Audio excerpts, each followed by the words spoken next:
A while back I talked about 15 words that no one can say, no one, at least, in places of real power and influence within the world's spiritual, political, or business communities.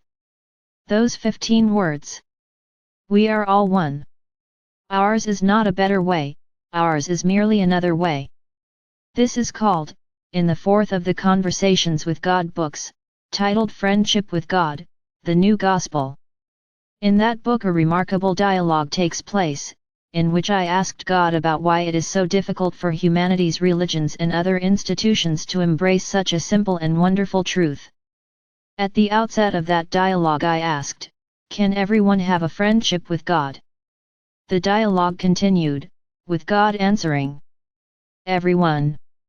Regardless of their beliefs, regardless of their religion? Regardless of their beliefs, regardless of their religion. Or lack of religion.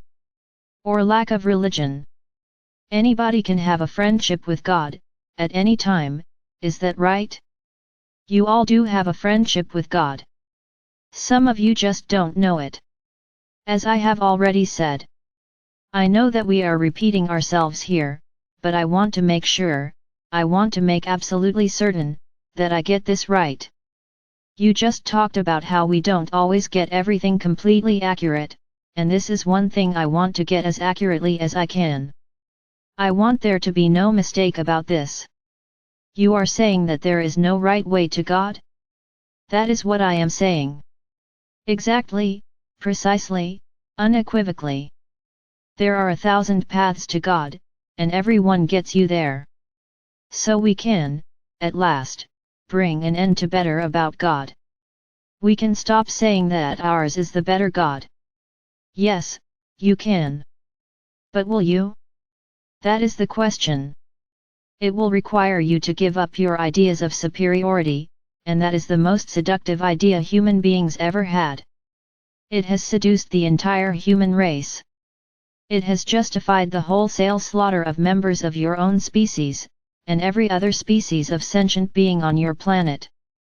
This one single thought, this one idea that you have, that you are somehow better than someone else, has caused all the heartache, all the suffering, all the cruelty, all the inhumanity that you have inflicted upon each other.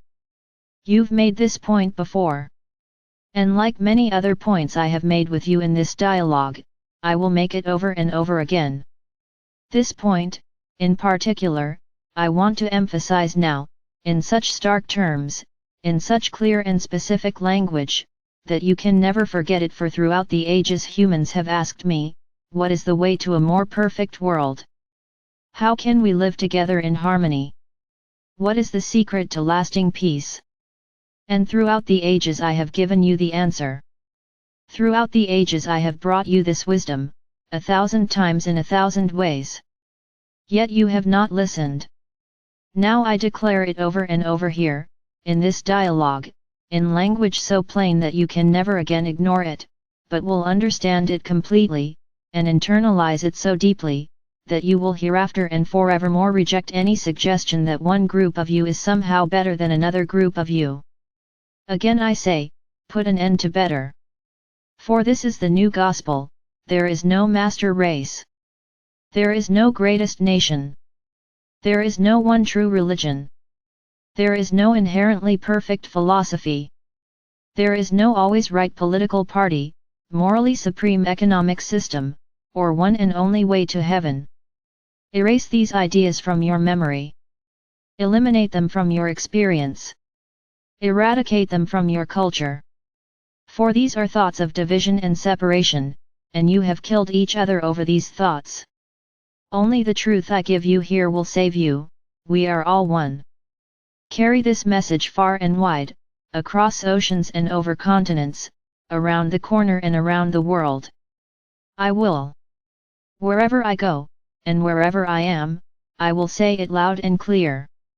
And with this declaration of the new gospel, dispel forever the second most dangerous idea on which human beings have based their behaviors, the thought that there is something you have to do to survive. There is nothing you have to do. Your survival is guaranteed. It is a fact, not a hope. It is a reality, not a promise. You have always been, are now, and always will be.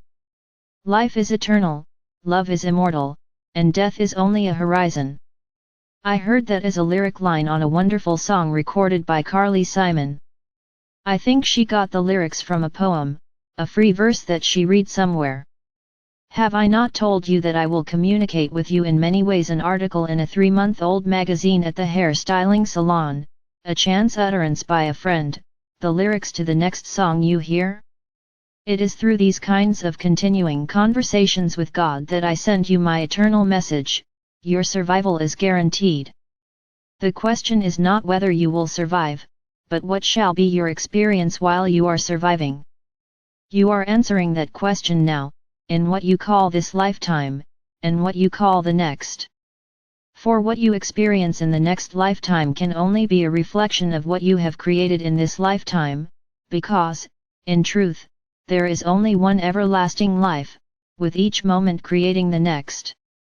And so we create our own heaven, and our own hell. Yes, now, and even forevermore. Yet once you are clear that your survival is not in question, you can stop worrying about which one of you is better. You don't have to punish yourself forever, scramble to get to the top, or destroy others to ensure that you are one of the fittest. And so, at last, you can get the hell out of there. Literally.